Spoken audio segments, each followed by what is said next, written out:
नमस्कार मित्रमैत्रिणींनो, मी ऐश्वर्या परत एकदा स्वागत करते लर्न विथ आर्टमध्ये. नवीन टॉपिक आहे आपला डिटर्मिनिस्टिक फायनाईट ऑटोमॅटा. मागच्या व्हिडिओजमध्ये आपण बघितलं की रिप्रेझेंट कसा करायचा finite automata in terms of table असेल किंवा डायग्रॅम असेल किंवा रेग्युलर एक्सप्रेशन असेल किंवा ग्रामर असेल. ओके, सो ह्या व्हिडिओमध्ये आपण एक इम्पॉर्टंट टाईप बघतोय फायनाईट ऑटोमॅटाचा, that can be called as a deterministic finite automata. तर वर्ड डिटर्मिनिस्टिक म्हणजे काय ॲक्च्युली? तर जसं आपण म्हणतो निश्चित. Okay, so that is quite similar to the word deterministic. म्हणजे ज्याचं निश्चित मीनिंग माहिती असेल तर त्याला आपण डिटर्मिनिस्टिक म्हणतो. Okay, so deterministic means there is only one possible outcome from a given state. This is in case of finite automata. Okay, so DFA, it is a finite state machine accepting finite strings of symbols, and word deterministic means there is one possible outcome for each state. For example, पहिले आपण बघूया finite automata आपण आत्तापर्यंत बघितले होते. Okay, but we will see much in detail related to word deterministic. Okay, आता इथे मी दोन टाईपचे फायनाईट ऑटोमॅटा घेतलेले आहेत. दोघं क्वाईट सिमिलर आहेत, फक्त एक ट्रान्झिशन सोडलं तर.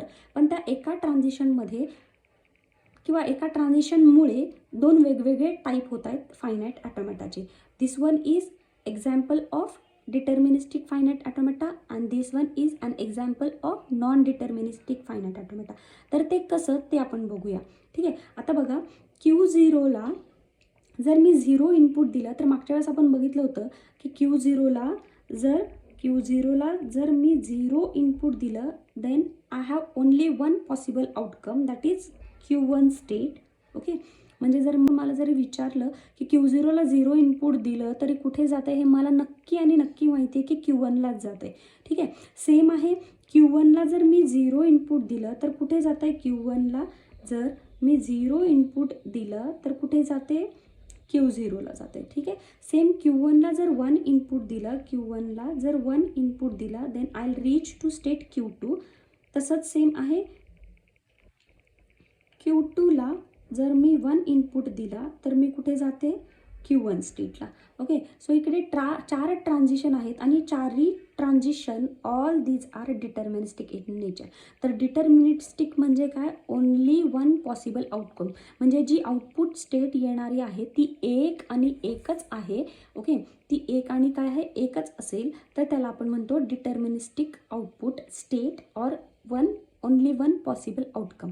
बरोबर. पण आता इथे जर आपण बघायला गेलं सेमच एक्झाम्पल आहे, पण आता केस कशी आहे बघा. जर मी Q0ला सपोज 0 इनपुट दिलं, Q0ला जर 0 इनपुट दिलं then I can go to state Q1. एकतर माझी स्टेट Q1 असू शकते किंवा I can remain in the same state that is Q0.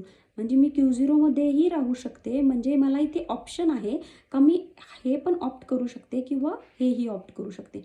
So here we have two possible outcomes, म्हणजे 2 असू शकतात, 3 असू शकतात. ह्या केसमध्ये 2 आहेत. ठीक आहे, पण इथे काय आहे? There is only one possible outcome and that is single state. पण इथे तसं आहे का? Q0ला 0 इनपुट दिलं तर I can go to state Q1 or I can remain in the same state. Okay, म्हणजे इथे निश्चितता नाही, आउटकमची निश्चितता नाही. म्हणून आपण म्हणू शकतो हा जो काही आहे तो नॉन डिटर्मिनिस्टिक फायनाईट ऑटोमॅटा आहे आणि हा डिटर्मिनिस्टिक आहे. ओके, आता तुम्ही म्हणाल की ह्याच्यातलं एकच ट्रान्झिशन फक्त नॉन डिटर्मिनिस्टिक आहे पण बाकीचे सगळे डिटर्मिनिस्टिक आहेत.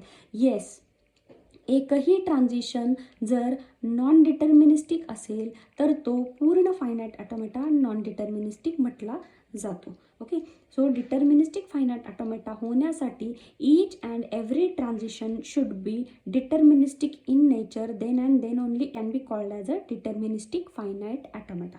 Okay, and that's the only difference between these two finite automata. सगळे जे ट्रान्झिशन्स आहेत ते डिटर्मिनिस्टिक असायला पाहिजेत. Now we will see the formal definition of deterministic finite automata. So deterministic finite automata can be represented with the help of 5 tuples. M will be considered as a machine, म्हणजे ही आपण ह्याला machine असं म्हणतो. ह्याला जर मी M असं नाव दिलं तर M can be represented with the help of 5 tuples Q, capital Q, sigma, then delta, Q0 and F. Okay, आपण बघूया हे वन बाय वन यांचं मिनिंग काय आहे. तर capital Q will represent a finite set of all states. Okay, sigma will represent a finite set of input symbols किंवा input alphabets म्हणू शकतो. Delta is nothing but a transition function defined as Q. Delta is equal to Q applied by sigma gives out Q. म्हणजे काय, हे transition function आहे. जे transitions दिसत आहेत, how this transitions are moving, हे जर रिप्रेझेंट करायचं काम असेल तर त्याला ट्रान्झिशन फंक्शन म्हणतो. And it is nothing but a set of all this transitions. Okay, so ते कसे लिहायचे ते आपण बघणारच आहोत. Okay, Q0 is nothing but initial state आणि हा सेट नाही. ठीक आहे, जसं आपण म्हटलं इनिशियल स्टेट प्रत्येक डायग्रॅममध्ये एक आणि एकच असणार आहे, तर ती म्हणजे एक Q0 आहे. सो ती कशाने रिप्रेझेंट केली जाते, Q0ने रिप्रेझेंट केली जाते. आणि F is again a finite set of all accept or final states and this is a set. म्हणजे फक्त Q0 हा एकच सेट नाही आहे. ठीक आहे, कारण का प्रत्येक फायनाईट ऑटोमॅटामध्ये एक आणि एकच इनिशियल स्टेट असते. एका फायनाईट ऑटोमॅटामध्ये नंबर ऑफ फायनल स्टेट किंवा ॲक्सेप्ट स्टेट्स असू शकतात.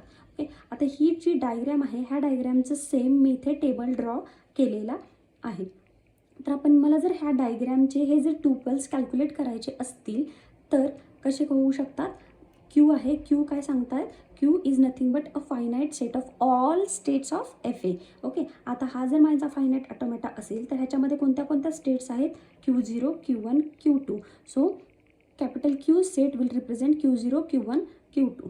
Then how many alphabets are present here, 0 and 1 will act as an input symbol, so sigma is equal to 0 1.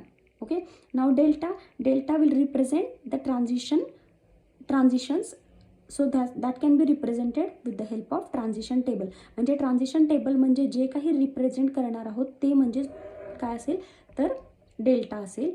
Q0 initial state represent करतो. इथल्या initial स्टेटचं नाव Q0 आहे. So Q0 is equal to Q0 itself.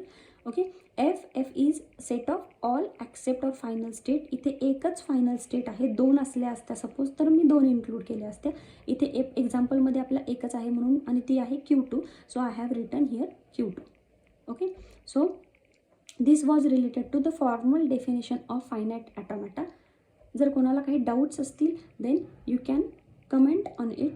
जर video आवडत असतील तर नक्कीच like करा आणि माझ्या चॅनलला सबस्क्राईब करा.